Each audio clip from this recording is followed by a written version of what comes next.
कि आयुर्वेद में प्रकृति के बारे में क्या कहा गया है, कहाँ से ये शब्द निकला है, मीन्स कि हम और डिटेल में अब जाएंगे प्रकृति के। ओके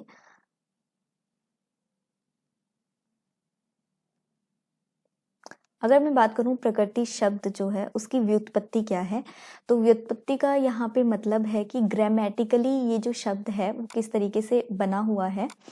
तो यहाँ पे हम देखते हैं कि जो प्रकृति है उसमें प्र उपसर्ग लगा हुआ है, क्री इसमें धातु है और तिन प्रत्यय से ये बना हुआ है। ओके सो क्री धातु का यहाँ पे मतलब होता है क्रिएशन, रचना। ओके सो ये प्रकृति की ग्रामेटिकल किस तरीके से ये शब्द बना है उसको बताता है। ओके और अगर हम निरुक्ति की बात करते हैं तो निरुक्ति का मतलब होता है कि प्रकृति के बारे में क्या कहा गया है। एक सिंपल लाइन में अगर हमें प्रकृति को डिस्क्राइब करना है तो वो प्रकृति क्या है, तो उसके बारे में आचार्य चरक ने बोला है कि प्रकृति अस्तु स्वभाव है। तो प्रकृति क्या है, स्वभाव है। अब वो किसी भी वस्तु का हो सकता है, किसी भी इंडिविजुअल का हो सकता है। और अगर हम अष्टांग हृदय में देखते हैं तो प्रकृति क्या है, शरीर का स्वरूप है प्रकृति। ओके ये इसकी निष्पत्ति है, निरुक्ति है। और अगर हम सिनोनिम्स की बात करें, इसके पर्याय देखें तो स्वभावे, योनो, लिंग, धरणी, गुह्यम, योषिति, शक्तो, परमात्मनि, ये सब अलग अलग आचार्यों ने अपने हिसाब से इसके जो शब्द इसके लिए यूज किए हैं प्रकृति के लिए वो सब यहाँ पे बताए गए हैं। अब प्रकृति की परिभाषा देख लेते हैं, यानी कि डेफिनेशन। तो सबसे पहले इसमें जो मुझे सबसे बेटर लगता है वो है ये परिभाषा जो है आचार्य सुश्रुत की। यहाँ से हम इसको देखते हैं, शुक्र शोणित संयोगे यो भवेद दोष उत्कट प्रकृति जायते तेन तस्या में लक्षणम शोण। तो इसमें क्या बताया है आचार्य सुश्रुत ने, आचार्य सुश्रुत ने कहा है कि शुक्र शोणित के संयोग के समय, शुक्र और शोणित के संयोग के समय यानी at the time of conception, यो भवे दोष उत्कट है, जो दोष जो है उत्कट होता है या डोमिनेंट होता है, प्रकृति जायते तेन, उसी से प्रकृति का निर्माण होता है, तस्या में लक्षणम सुनो, और उसके लक्षण जो है आप मुझसे सुनिए। तो ये आपको समझ में आ गया होगा कि प्रकृति क्या है, यानी कि जो प्रकृति है वो एनी हाउ दोषों पे ही डिपेंड करती है कि जिस दोष का प्रीडोमिनेंस रहता है उसी से प्रकृति का निर्माण होता है एट द टाइम ऑफ जब शुक्र और शोणित जो है वो मिल रहे होते हैं उस समय पर। और उसके बाद अगर हम आचार्य चरक का व्यू देखते हैं तो वो है समपित्त अनिल कफा केचित गर्भादि मानवा, कुछ जो मानव होते हैं वो गर्भ के समय से ही सम पित्त अनिल और कफ वाले होते हैं, मीन्स कि उनमें पित्त, वात और कफ जो है वो समान मात्रा में होते हैं।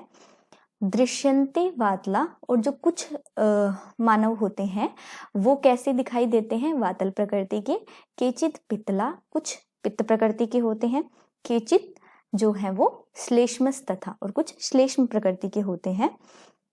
तो ये उन्होंने यहाँ पे बताया है कि गर्भ के समय से ही जो मनुष्य होते हैं, कुछ मनुष्य होते हैं वो कैसे होंगे, सम प्रकृति के या फिर वात प्रकृति के, पित्त प्रकृति के या फिर श्लेष्म प्रकृति के होंगे। उनमें से इन चारों प्रकृतियों में से तेषाम अना आतुरा, इन चारों में से जो है पूर्वे अना आतुरा, मीन्स कि जो पूर्व में बताए हैं, ठीक है। तो सबसे पहले यहाँ पे ये बताया है उन्होंने सम पित्त अनिल और कफ वाले, मीन्स कि सम प्रकृति वाले जो हैं वो अनातुर रहते हैं।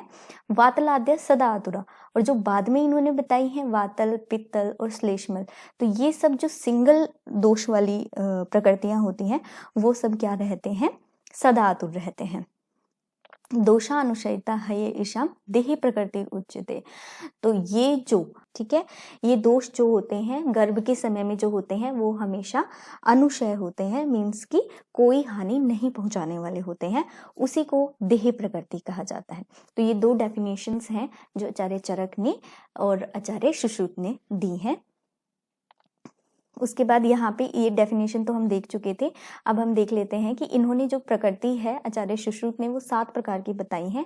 दोषे पृथक, सिंगल दोषों से 3 प्रकृति, मीन्स कि जो अलग अलग दोष हैं वात पित्त कफ, तो ये 3 तरह से प्रकृति बनाते हैं। और जब ये कॉम्बिनेशन में होते हैं 2 के, तो फिर ये 3 और प्रकृति बनाते हैं, वात पित्त, पित्त कफ और कफ वात।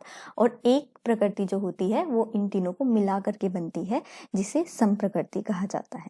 तो यहाँ पे आचार्य सुश्रुत ने 7 प्रकार की प्रकृति को माना है। अब हम देख लेते हैं कि जो ये प्रकृति है ये किन किन चीज़ों पे डिपेंड करती है। तो कुछ फैक्टर्स हैं जो इस प्रकृति को अफेक्ट करते हैं। ओके, तो उनके बारे में भी आचार्य चरक ने एक्सप्लेनेशन दी है कि शुक्र शोणित प्रकृति, काल गर्भाशय प्रकृति, आतुर आहार विहार प्रकृति, महाभूत विकार प्रकृति, प्रकृति च गर्भ शरीरम अपेक्षते।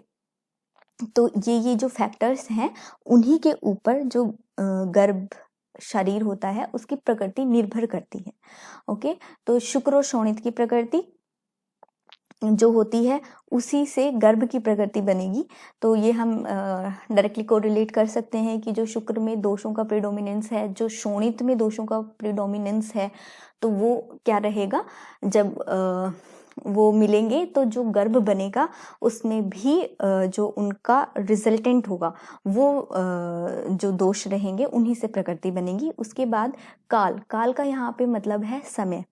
ठीक है, ये समय ऋतु हो सकती है। ठीक है, कि क्या ऋतु थी उस समय पर जब कंसेप्शन हुआ।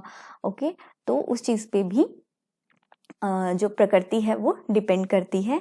और अगर हम बात करें गर्भाशय की, तो गर्भाशय पे भी बहुत एक इम्पोर्टेंट फैक्टर है कि यूट्रस जो है वो किस तरह का उस समय पे रहा, कि किसी डिजीज से अफेक्टेड तो नहीं था, या हेल्दी जो है यूट्रस रहेगा तो उसकी जो प्रकृति है वो भी एक अच्छी प्रकृति का निर्माण होगा। अदरवाइज हो सकता है कि अगर कोई रोग है गर्भाशय में, तो अगर वात बढ़ा हुआ है या पित्त का कोई रोग है, तो हो सकता है कि जो गर्भ है वहां पर भी जो दोषों का अनुपात है वो डिफर कर जाए। उसके बाद है मातुर आहार विहार प्रकृति। ये यहाँ पे थोड़ा सा मिस्टेक है।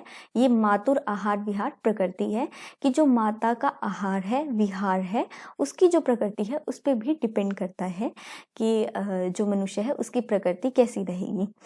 क्योंकि माता ज़्यादा वात वाला आहार तो नहीं ले रही है, या ऐसे कुछ एक्टिविटीज़ तो नहीं कर रही है जिसके कारण जो है वात बढ़ जाए या पित्त बढ़ जाए, तो उसे बोलेंगे विहार। और आहार जो वो खाने में इनटेक कर रही है मदर, तो उसको बोलेंगे आहार। तो उन चीज़ों पर भी जो है प्रकृति डिपेंड करती है। महाभूत विकार प्रकृति, और महाभूत का क्या प्रपोर्शन है उसके ऊपर भी प्रकृति जो है डिपेंड करती है। ओके, और जैसे हम दोषों में हम जानते हैं कि कौन कौन से महाभूत होते हैं, तो उसी के हिसाब से अगर हम बात करें कि जैसे वात है, तो वात में अगर जो वायु महाभूत की अधिकता है तो वहाँ पे वात का प्रपोर्शन ज़्यादा रहेगा। और अगर हम ऐसे ही अग्नि महाभूत का देखते हैं, तो अगर अग्नि का ज़्यादा महाभूत का प्रपोर्शन रहता है, तो वहाँ पे पित्त प्रकृति होने का ज़्यादा चांसेस होते हैं। तो ये जो सब फैक्टर्स हैं इनकी अपेक्षा करता है गर्भ शरीर। ओके, सो ये वो फैक्टर्स हैं जो अफेक्ट कर रहे हैं प्रकृति को। अब हम प्रकृति की डेफिनेशन देख चुके हैं, और ये श्लोक जो है बहुत अच्छे से एक्सप्लेन करता है। शुक्र शोणित संयोगे यो भवेत् दोष उत्कट प्रकृति जायते तेन तस्यामे लक्षणम शृणु। और यहाँ पर ये बताया गया है कि जो आयुर्वेदिक डॉक्टर्स होते हैं या वैद्य होते हैं, ये जो है वो नाड़ी से भी पता लगा सकते हैं प्रकृति का, या फिर एक सेट ऑफ क्वेश्चनियर से भी हम पता लगा सकते हैं कि आपकी क्या प्रकृति है। क्योंकि कुछ चीज़ें होती हैं जो हमें उस पर्सन से पूछनी होती हैं, क्योंकि कुछ चीज़ें हम खुद से ऑब्जर्व कर लेते हैं और कुछ चीज़ें जो होती हैं वो उस व्यक्ति से पूछनी पड़ती है। तो उसके लिए हम कुछ क्वेश्चनियर जो है अवेलेबल है बहुत सारे अलग अलग इंस्टीट्यूट के द्वारा, तो हम उससे प्रकृति का पता लगा सकते हैं। और प्रकृति जो है वो डिटरमाइन हो जाती है बहुत अर्लियर स्टेजेस में ही, और ये जो है हमारे लाइफ को हेल्दी रखने में और हमें बहुत सारे रोगों से बचाने में भी हम इसकी हेल्प से जो है ये हमें हेल्प करेगी। और ये वही है कि किस तरह से जो महाभूत हैं वो इनको अफेक्ट करते हैं प्रकृति को।